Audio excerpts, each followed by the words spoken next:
Boys and girls, welcome to Poetry in Motion. Yeah. Now you know, here at Poetry in Motion, and poets coming right on the theme. But tonight, because we're being a part of the Los Angeles Poetry Festival, the people that are organizing that asked us to do a special event tonight, so we thought what we would do in honor of our almost 2-year anniversary.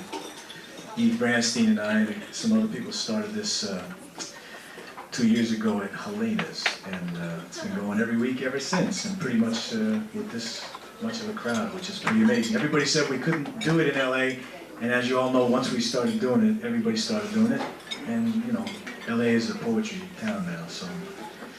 And that's thanks to you guys. At any rate, so they asked us to do something special tonight, and they said, why not do the best of Poetry in Motion? But if we were to do the best of Poetry in Motion, we would all be here for the rest of the week. Because every week there's like fantastic poetry right here, which is incredible when you stop and think about it. So what we did instead was, we picked out of those people who were in town and who weren't working tonight, and even some of the people we picked, it turns out, you know, aren't going to be able to make it tonight, but out of all those people, we picked people who had been coming here almost since we started and have been supporting us since then. You know, I remember when we first started at Helena's, that's how we met Susan Hayden. She came every week and sat up front with her hat and her friend Patty, and they laughed and screamed and enjoyed themselves, and then pretty soon she was up there reading. Anyway, so we have a lot of people like that tonight. We have one of our poets who's in Playboy this month, and you have to figure out which one of us. And like that, you know.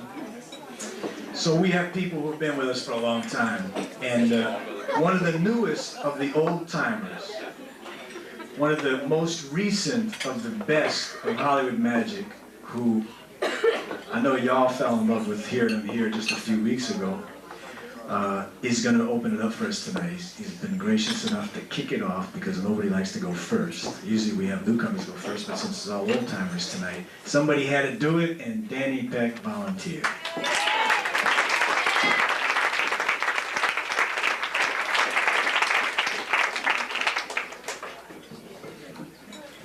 Tonight's the best of etc., etc., and all my best pieces are long, but I'm going to do a short one to kick this off tonight, and it goes something like this. Whitey on a motorcycle, trying to wipe that smile off your face, can't take the hate that's staring back at you. It ain't nothing personal, just a lot of history and memories that seem to come alive every time you whiz by, holding on for dear life around those wicked turns and holes in the road waiting to be filled like the holes in our lives. Whitey on a motorcycle, trying to catch my eye. Why? It takes more than these few seconds for me to see through my scars and see who you really are, righteous brother, because right now you're just a bookmark to my pain. Yeah. Thank you very much, and I'd like to introduce your soul sister, Suzanne Hayden. Say it again, Danny. Suzanne Hayden, yeah.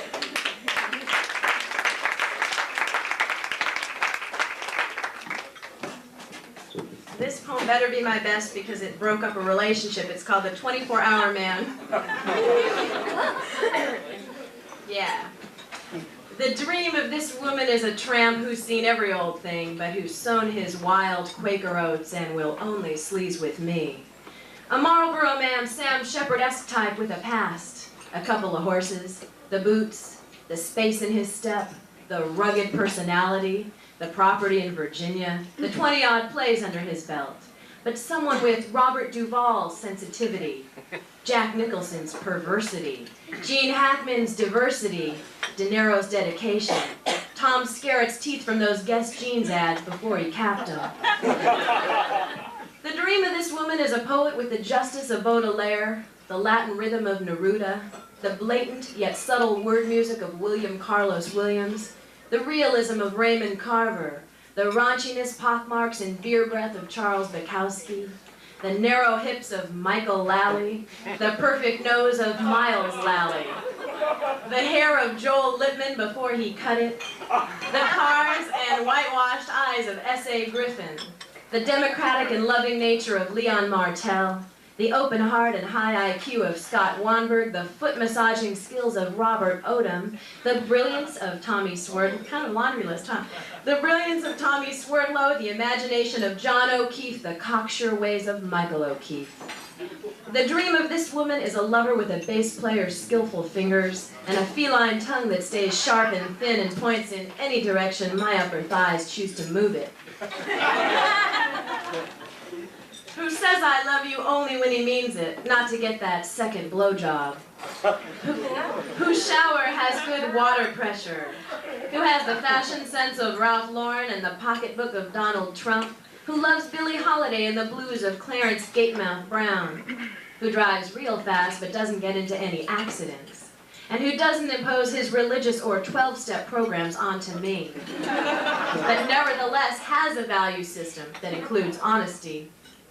Someone who will read me bedtime stories by Celine and talk about the atmosphere and not mean his surroundings. Someone preferably over 40 but with a staying power of 20, who understands what it means to be a bookworm.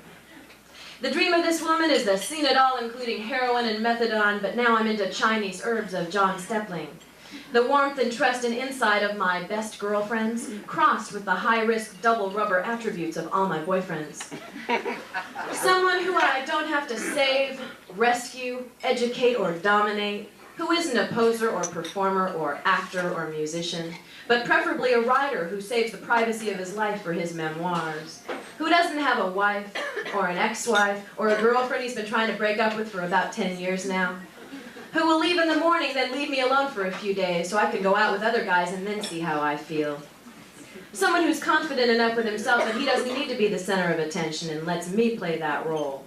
Who doesn't ask questions like, honey, did you come yet? Because if he has to ask, chances are I didn't. The dream of this woman is someone brand new, maybe an athlete, someone like you. Not any old guy, not like the ones I've been with and trashed or nearly slashed my wrists over. I need a tramp who's seen every old thing, but seems reborn in my naked presence. A 24-hour man who can go all night, but will only sleaze with me. Thank you.